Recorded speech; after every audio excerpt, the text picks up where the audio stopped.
Una de las películas más famosas de terror de la historia y que ocurre durante Halloween es El Exorcista, de 1973, la cual fue filmada en parte en el campus de la Universidad de Georgetown en Washington, D.C., en los Estados Unidos. Para conmemorar ese hecho, todos los años en la noche del 31 de octubre se hace una proyección de la película en el Gaston Hall de ese campus y luego, a la medianoche, los estudiantes más apasionados con el tema se reúnen en torno a una tradición bastante particular que han llamado Healy Howl, algo así como el aullido de Healy.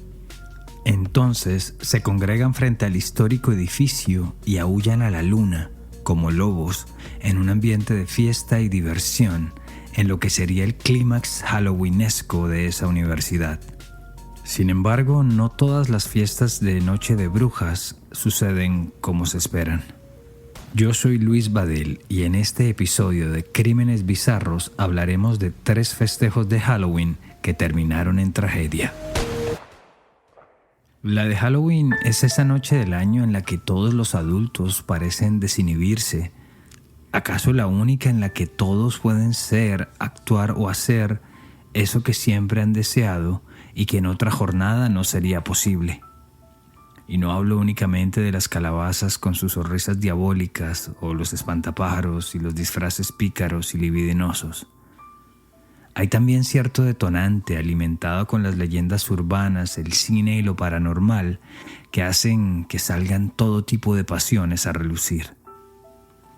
Según un reporte de la cadena CBS de octubre de 2018, durante la noche de Halloween se presenta, en promedio, un 20% de incremento en las denuncias de crímenes y hechos violentos en los Estados Unidos. Para James Alan Fox, profesor de la Northeastern University de Boston, esa noche es como si saliera a relucir ese Freddy Krueger que el país lleva dentro, en relación al personaje famoso de las películas de horror.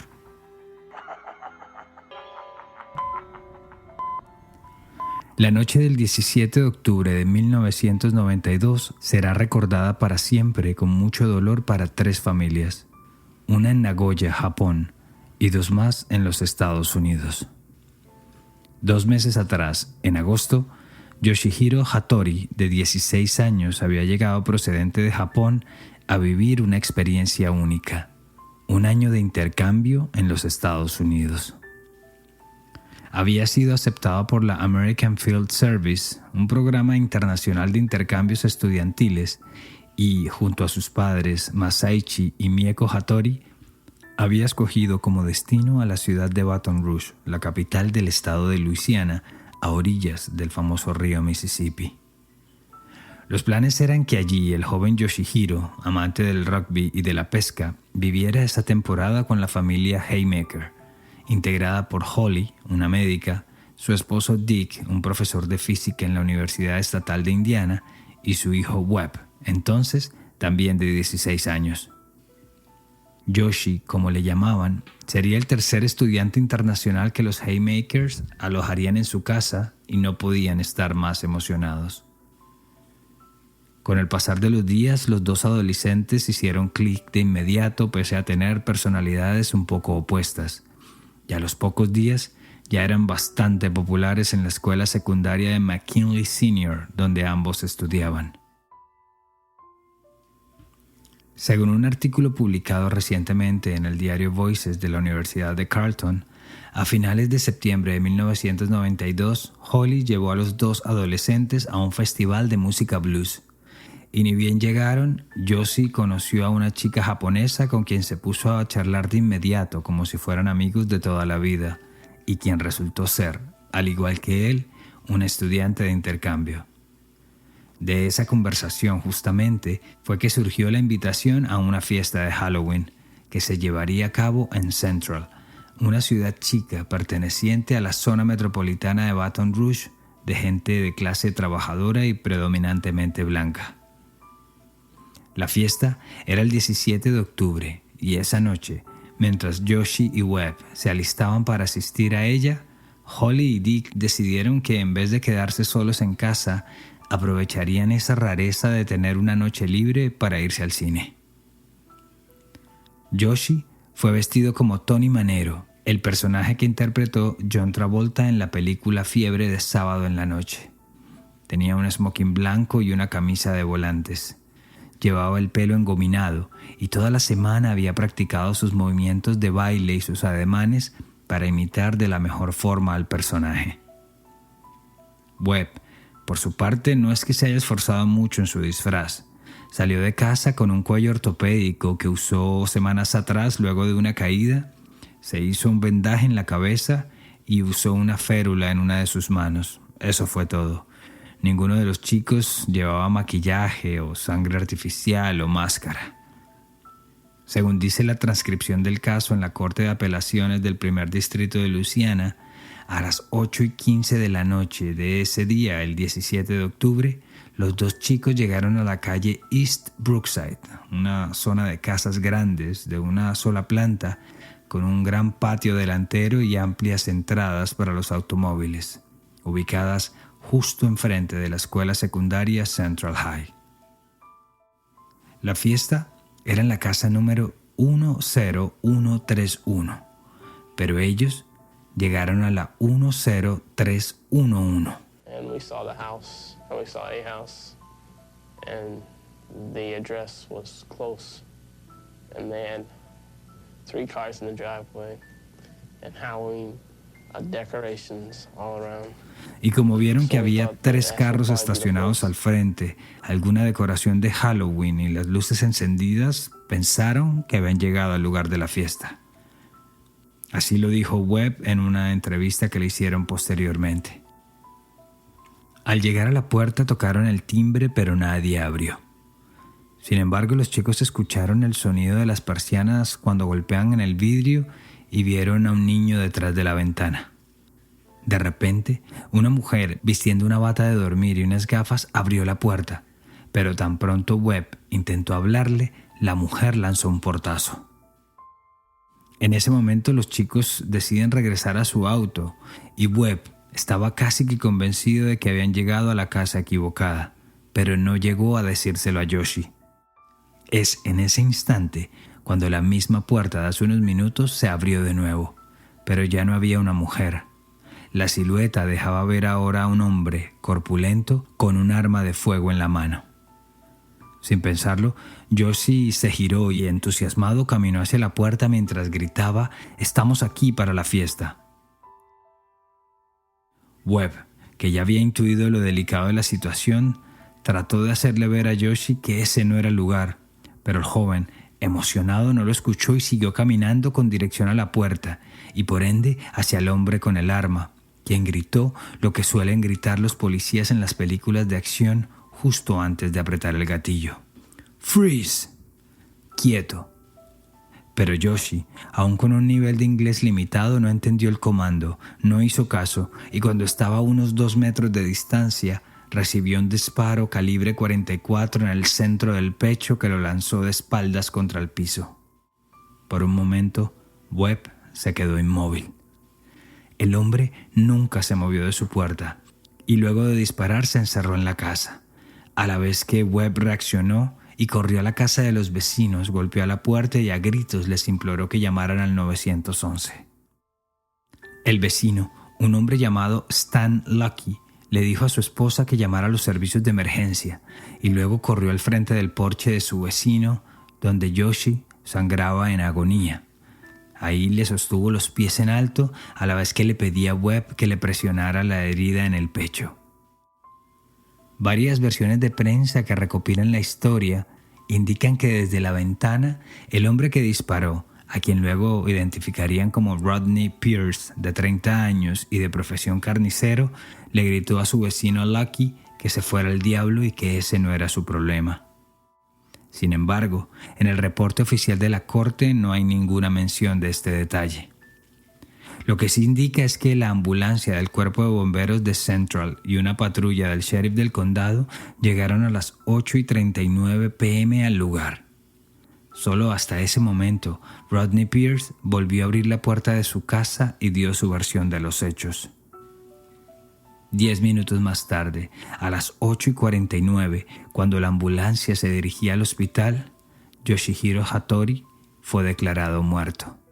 Al otro lado de la pequeña ciudad, los Haymakers salían de la sala de cine tras ver El último de los mohicanos, esa película protagonizada por Daniel Day-Lewis en la que una tribu hostil, amante de las armas y la sangre, trata de imponerse a la fuerza sobre otra etnia pacífica, mientras se desarrollaba el conflicto entre franceses e ingleses por el control de Canadá. Según una nota de la BBC, publicada el 20 de octubre de 2019, esa noche Holly Haymaker recibió varios mensajes en su Viper. Todos eran de la policía. Tras hablar con las autoridades, se dirigió con Dick, su esposo, a una estación de policía en donde Webb había sido transportado después de los hechos. Al llegar, lo primero que el adolescente le preguntó a su madre, como médica que era, fue que qué pasaba cuando alguien recibía un disparo en el pecho, a lo que ella respondió que algunos sobreviven y otros no, y que Yoshi, desafortunadamente, no había sobrevivido. El joven solo alcanzó a exclamar, «Oh, su pobre madre». A 11.287 kilómetros de ese lugar, una funcionaria de la American Field Service, el programa de intercambios estudiantiles que por un par de meses le cumplió el sueño a Yoshi, les anunciaba la terrible noticia a los Hattori. Era la mañana del 18 de octubre. Si se preguntan qué pasó con Rodney Pierce, en resumen, fue declarado inocente. Manifestó que su hijastro y su esposa se asustaron mucho con la llegada de los jóvenes, y también que cuando su esposa Bonnie le cerró la puerta en la cara a Webb en medio de la algarabía, temió por su vida y le dijo a su esposo que fuera por el arma. Cabe resaltar que Luisiana es uno de los 38 estados de los 51 que tiene la Unión Americana que tiene vigente la ley de Stand Your Ground, que permite a sus ciudadanos usar una fuerza mortal contra otra persona si siente que está en riesgo su propia vida. That was their property. They own that. They have the right to protect it. They have the right to go outside the door anytime they want to. Así lo afirmó uno de los jurados del caso a la cadena Discovery. Al final, esta ley de Stand Your Ground fue la que salvó a Rodney Pierce de ir a prisión. Tras 7 días de juicio y en solo 3 horas de debate, el jurado lo declaró inocente. En la apelación, unos meses después, también fue ratificado el fallo, pero sí se ordenó por lo menos que le pagaran casi $600,000 a los Hattori por la muerte de su hijo. En la actualidad, 29 años después, solo han recibido menos de $100,000, con los que abrieron una fundación en su honor. Fundación que tal vez no se hubiera abierto nunca si Yoshi, vestido como John Travolta, el epítome del estadounidense feliz y enamorado, hubiera timbrado apenas 5 casas más adelante. La segunda historia de este especial de Halloween nos lleva al 31 de octubre de 2001, al inmenso campus de la Universidad Estatal de Pensilvania, más conocida como Penn State. Era miércoles, mitad de semana, y al día siguiente había clases como era habitual, pero la noche de brujas es solo una vez al año. Y claro, ¿cómo no disfrutar de una buena fiesta en Players Night Club, el punto de moda entre los estudiantes de la universidad en esa época y que se ubicaba en el 112 del West del College Avenue? Ese día había un concurso de disfraces, pero Cindy Song, una estudiante surcoreana de 21 años y a punto de graduarse como profesional en artes integradas, y quien tenía 2 trabajos a medio tiempo para pagarse sus estudios y su manutención, solo quería divertirse. Así que se fue vestida de conejita, pero no de conejita Playboy o algo por el estilo, no. Según las fotos que circulan de ella, se puede ver que tenía una blusa rosa de cuello redondo, sin escote alguno, una falda blanca, una diadema con orejas de conejo y unas botas hasta la rodilla. It wasn't like a sexy outfit. It was a very cute outfit. That was her thing. She was very cute. She liked to look cute. Era un disfraz tierno, nada sexy, tierno. Así era ella. Le gustaba verse así. Dijo su amiga Lisa Kim al programa Unsolved Mysteries que habló de su caso. Además de Lisa Kim, esa noche estuvo con ella Stacy Park, otra de sus amigas de la universidad. Con ella se quedaron hasta las 2 de la mañana bailando y disfrutando. Después se fueron al departamento de otra de sus amistades, donde se quedaron jugando videojuegos por un rato más. A las 4 de la mañana del 1 de noviembre, una de sus amigas la dejó a Cindy en la puerta del edificio donde vivía, llamado State College Park, y cuando la vio subir por las escaleras siguió con su camino. Esa fue la última vez que alguien vio a Cindy Song con vida. Tengamos presente que esto ocurrió en el año 2001. Apenas había pasado poco más de un mes del ataque a las Torres Gemelas y Estados Unidos apenas se estaba convirtiendo en lo que es hoy, un lugar con cámaras de seguridad por todos lados. De igual forma, la tecnología tampoco ayudaba mucho. Los móviles en su mayoría solo servían para hablar por teléfono y las redes sociales eran apenas una sombra de lo que son en la actualidad. Así que determinar los movimientos de Cindy resultó bastante complicado. Para esa época era normal pasar un día bajo el radar, sin que nadie supiera de nuestros movimientos. Pero 3 días sin ningún tipo de comunicación fue lo que realmente despertó la inquietud de sus amigas. Luego de comprobar que no había ido a clases o a ninguno de sus trabajos, decidieron darle aviso a las autoridades. Y así como ninguna cámara registró la llegada de Cindy a su departamento, pues ninguna tampoco captó cuando salió de él. Porque si de algo se puede estar seguro, es que Cindy sí estuvo en su vivienda. Cuando la policía y sus amigas entraron al lugar, encontraron que el bolso que había llevado a la fiesta estaba sobre la cama y su celular en uno de los bolsillos. También encontraron las pestañas falsas que había usado como maquillaje para su disfraz. Según reportan varios medios de la época, su habitación estaba sin desordenar. No había sido forzada la entrada y lo único que hacía falta, además de la joven, eran su tarjeta de crédito, su licencia de conducir y sus llaves.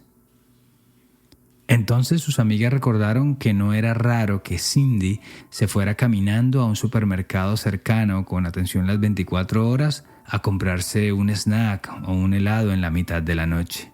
Pero que lo hiciera sin su teléfono móvil, el mismo que llevaba a todos lados, eso simplemente no era normal. Según dijo el entonces investigador del caso, el sargento Brian Sprinkle, de la policía de Ferguson Township, la clave estaba en determinar qué fue lo que había pasado con Cindy durante ese lapso. Ante la teoría de que la joven haya decidido marcharse por deseo propio, hay varios elementos que parecen restarle validez. Entre ellos, 2 entradas para un concierto que Britney Spears daría un par de días después, y también la entrega el 6 de noviembre de una computadora nueva que había comprado. Lo cierto es que días después, la policía local de Penn State y de la oficina del sheriff realizaron un rastrillaje con perros a bordo por las zonas aledañas a la universidad, pero no encontraron absolutamente nada. A la semana siguiente se conoció la noticia de una joven con cierta semblanza física a Cindy que pedía ayuda a gritos mientras era metida a la fuerza en un vehículo en el barrio chino de Filadelfia, a 320 kilómetros de distancia. Pero con el pasar de los meses se descartó que se tratara de Cindy. Por casi 2 años el caso permaneció sin ninguna novedad. En 2003, un informante de la policía llamado Paul Weekly señaló a Hugo Zelensky y a Michael Kerkowski de ser los responsables de la muerte de la joven. Según su versión, Zelensky y Kerkowski, quienes ya tenían antecedentes judiciales, se fueron a Penn State a tomarse unas copas, porque, es Halloween y es para todos, ¿no? Incluso para los maleantes. Fue allí que vieron a Cindy caminando con su disfraz, y mientras Zelensky pensó que se trataba de una prostituta y como a Kerkowski le gustaban las orientales, decidieron secuestrarla sin pensarlo 2 veces. Entonces, según el relato del informante, la llevaron a la fuerza a la casa de Zelensky, donde abusaron de ella, la encerraron en una bóveda y luego la dejaron morir a su suerte. Meses después, y tras conseguir una autorización judicial, la policía pudo registrar la casa de Zelensky e hizo un macabro hallazgo. 12 cadáveres enterrados en el patio, en su mayoría mujeres, así como el de el mismo Kerkowski. Pero luego de practicarles las pruebas de ADN, ninguno de los cuerpos femeninos resultó ser el de Cindy Song. Esa era la única pista medianamente seria que había sobre el caso. Antes el informante había dado datos certeros sobre las actividades de Zelensky y por eso se le tenía mucha esperanza a su colaboración. Pero después se pudo comprobar que toda la información correspondía a rumores y nunca a nada en donde haya sido testigo presencial. De nuevo, el caso quedaba en ceros. Pero aún así es una lucha que no termina para su madre, Bansung Song, quien viajó de Seúl a Filadelfia para estar pendiente de cualquier novedad de la investigación. I want to stay in America until I can find Cindy. I will do anything to find Cindy. Me quedaré en Estados Unidos hasta que Cindy aparezca. Haré lo que sea para encontrarla, porque ella siempre estará en mi corazón. Este mes se cumplen 20 años de su desaparición y tristemente aún no hay cuerpo, evidencia física, testigos o sospechosos del caso. Es como si a Cindy se la hubiera tragado la tierra. Nuestra última historia nos lleva a la fría Minneapolis, específicamente al Lone Tree Bar and Grill sobre la avenida Hennepin, en pleno downtown de esa ciudad, a la noche de Halloween del año 2002. Esa fue la última fecha en la que alguien vio con vida a Christopher Jenkins, de 21 años y estudiante de negocios en la Universidad de Minnesota. Esa noche, Christopher llegó al bar acompañado de su novia Ashley Rice y de una pareja más de amigos de la universidad. Iban a festejar la Noche de Brujas, cuya celebración había arrancado a eso de las 6 de la tarde en su propia casa.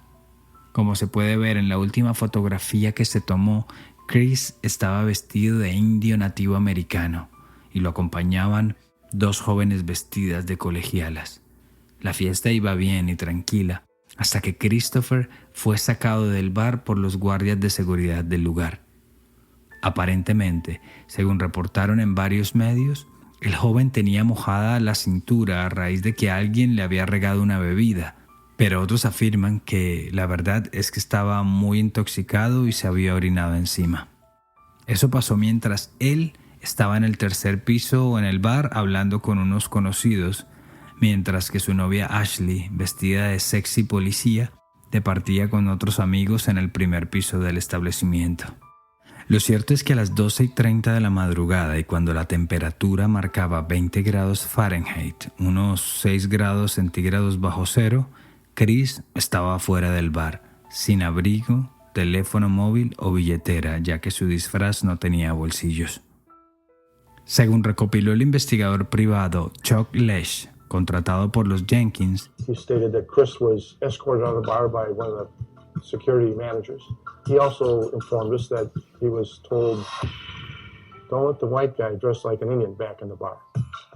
Uno de los managers de seguridad lo sacó a Chris del bar y le dio la instrucción al portero de no dejar entrar al chico blanco vestido como indio. La lógica indicaría que Chris, al verse sin medios para llegar a su residencia en la Universidad de Minnesota, haya decidido regresar caminando al campus, ubicado a unos 4 kilómetros de distancia, andando siempre sobre las vías principales en dirección sur-oriente. Pero para ello, primero había que cruzar por el puente Hennepin, una imponente estructura colgante muy similar al puente de Brooklyn, a unos 900 metros de distancia de la puerta del bar. Fue por ello que sus padres, Jan y Steve Jenkins, se pusieron a la tarea de localizar y revisar las cámaras de seguridad disponibles en la zona. 2 de ellas estaban en el edificio del Banco de la Reserva Federal, un edificio público, ubicado sobre la misma avenida del bar, la Hennepin, en la esquina con la calle Primera. Tenemos documentación por escrito que más de una persona vio las grabaciones de ambas cámaras la noche del 31 de octubre y la mañana del 1 de noviembre, y Chris no fue visto en ninguna de ellas. El supervisor le dijo al personal del FBI que era imposible que una persona cruzara ese puente y no sea captado por las cámaras. Así lo escribió Jan Jenkins, la madre de Chris, en su libro Huellas de Coraje, en el que relata el drama familiar en busca de justicia por la muerte de su hijo. Una semana después de la desaparición, el 7 de noviembre, sus padres contrataron los servicios de otros investigadores privados, acompañados de Chuck Lesh, quienes con la ayuda de perros rastreadores recorrieron los alrededores del bar en busca del joven. Según publicó el portal Medium.com, el 5 de octubre de 2019, 2 de esos sabuesos identificaron el aroma de Chris en un restaurante de comida rápida ubicado al frente del bar, y luego hicieron lo propio en un estacionamiento subterráneo al lado de dicho local.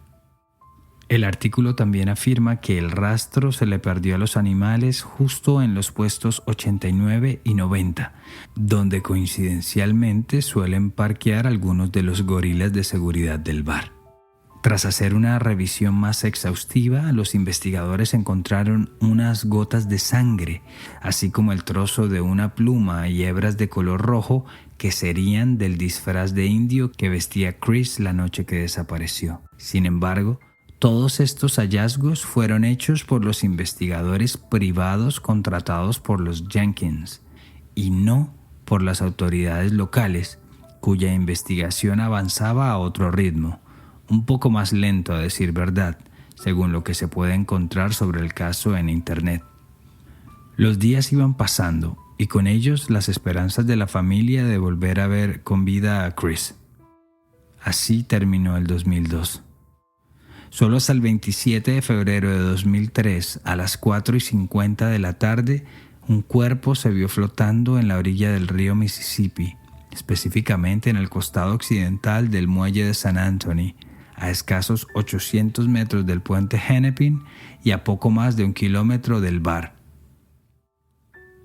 A primera instancia, la policía no encontró nada sospechoso en el cuerpo, señas particulares de violencia o fracturas o algo así, y dictaminó la causa de la muerte como ahogamiento.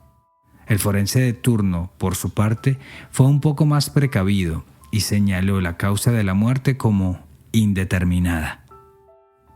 Para los Jenkins había varios hechos, elementos y pistas obtenidos por su propia investigación que no fueron tenidos en cuenta para dar ese dictamen. Una de ellas, por ejemplo, es que la noche de la desaparición estaba trabajando como seguridad en el bar un policía que estaba fuera de turno de nombre Mike Casey. Casey, a su vez, era conocido de Ashley, la novia de Chris, y fue quien, 1, le prestó una de sus camisas oficiales de uniforme de policía para que la joven se disfrazara de sexy policía, y 2, fue quien la llevó a su casa esa noche, al ver que Chris no aparecía por ningún lado.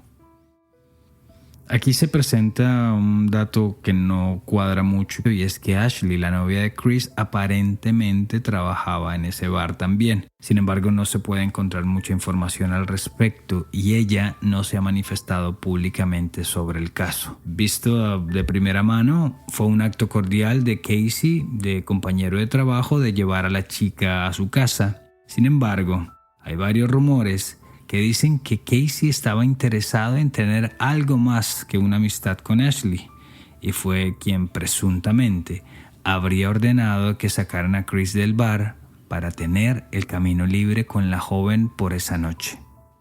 Llamó la atención para los allegados del caso que Casey nunca fue interrogado de forma oficial por sus colegas de la policía de Minneapolis, la cual manifestó en un comunicado que Casey era un hombre casado, con hijos y que no querían romper una familia. Interesante, ¿no? Asimismo, el dueño del Lone Tree Bar and Grill interpuso una mordaza judicial a todos sus empleados para que no hablaran con la policía o con los investigadores sin la presencia de los abogados del restaurante, ya que varias entrevistas se contradecían en la forma en la que Chris resultó afuera del bar. Unos dicen que fue sacado por los patobicas y otros que salió por su propia cuenta. Pero, salir por voluntad propia cuando el frío era apabullante sin su móvil o su billetera no tiene mucho sentido. Para los Jenkins, el caso estaba más abierto que nunca. Entonces contrataron a especialistas de todos los ramos posibles, entre ellos al médico patólogo forense Michael Baden, quien afirmó que la forma en la que fue encontrado el cuerpo de Chris no corresponde a cómo se suelen hallar los cuerpos de las personas ahogadas. Y es que Chris fue encontrado congelado, enredado con un árbol, un tronco de madera caído sobre el río. Tenía algo de hielo y nieve. Estaba boca arriba, con las manos cruzadas sobre su pecho, con un disfraz perfectamente puesto y sus zapatos, mocasines, aún en sus pies. Todo muy distante de cómo uno se puede imaginar una persona que lucha por su vida con las aguas heladas de un río en la mitad de la noche. Según los académicos Kevin Gannon y Lee Giberson, en su libro Drowning Forensics, como casos forenses de ahogamiento, todo permitía entender que Chris habría muerto fuera del agua y luego su cuerpo dejado a merced del cauce. También estos académicos presumen que nunca se hundió y que, como estaba sin vida cuando fue arrojado al agua, se fue flotando y avanzaba a medida que éstas se congelaban y se descongelaban. La falta de moretones, de hematomas en el cuerpo de Chris también llamó la atención de sus padres. Y es que él era jugador del equipo de lacrosse de la universidad y siempre terminaba los partidos llenos de magulladuras. Es más, días antes de la fatídica fiesta de Halloween, Chris había jugado unos partidos con su equipo, pero cuando revisaron su cuerpo no encontraron ni un solo rastro de golpes. Entonces, ¿será que Chris no murió esa noche sino tiempo después? Al fin y al cabo, pasaron 4 meses hasta que finalmente su cuerpo apareció. Y por último, sus padres contrataron también a un hidrólogo especialista en el río Mississippi para que analizara no solo su caudal, sus temperaturas o su velocidad, sino también la composición química. Por eso fue que dudó que el cuerpo del joven haya permanecido 4 meses en el caudal o bajo el agua, y además no haya sido visto por nadie, principalmente entre noviembre y diciembre, cuando aún no se había congelado del todo por cuenta del invierno. Además, recordó que justo el área donde fue encontrado su cuerpo ya había sido rastrillada por las autoridades semanas después de su desaparición como parte de las tareas de búsqueda. Entre las teorías que se barajaron, la más extendida fue tal vez que Chris había caído en manos de un criminal llamado el Smiley Face Killer, el asesino de la carita feliz, ya que siempre solía dejar un graffiti con ese dibujo cerca de sus víctimas y quien para la época atemorizaba a los estados del Midwest y del noreste de los Estados Unidos. Y si el río estaba congelado, el caso lo estaba más. Solo fue hasta el año 2006 cuando Tim Dolan fue nombrado como jefe de policía de Minneapolis que finalmente alguien escuchó las preguntas y súplicas que tenían los Jenkins. Gracias a esa certeza ciega de su familia y ese deseo ferviente por saber qué le había pasado a Chris, sin hablar de la gran cantidad de pruebas recopiladas por sus investigadores, el nuevo funcionario decidió reabrir el caso, esta vez para ser investigado como homicidio. Y de manera pública les pidió disculpas a sus padres y a su hermana por cómo se manejó la investigación. In the Chris Jenkins case, we did make a mistake. I want to apologize to the Jenkins family. Admit that mistake and then try to make it right. Chris Jenkins' case will be open. People will be looking at it, looking at new information long after. So I would ask them for patience, even though that's the last thing they want to hear, I'm sure. Lo menos que podemos hacer es admitir los errores y tratar de hacer las cosas bien. El caso estará abierto y habrá gente revisando los hechos, las pistas y buscando una respuesta. Solo les pido un poco de paciencia, aunque sé que es lo último que quieren oír, dijo el jefe de la policía ante los medios de comunicación. Y aunque noble el gesto de pedir disculpas, estas ya no les devolverá a Chris a sus familiares, pero al menos les mantiene viva la esperanza de algún día saber quién se los arrebató de sus vidas.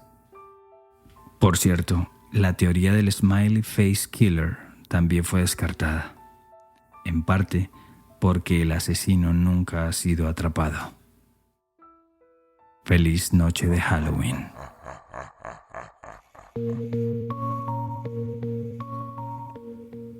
Gracias por acompañarme en esta edición de Crímenes Bizarros, un podcast de Iguana Media. Este episodio fue escrito y producido por mí, Luis Badel. Si les gustó este capítulo, recuerden suscribirse, seguirnos en sus plataformas de podcast y compartirlo con sus amigos.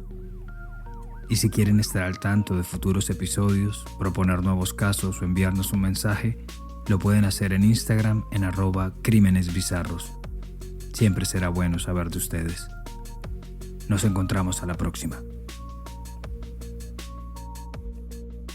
Para mayor información sobre este capítulo, visita iguanamedia.net.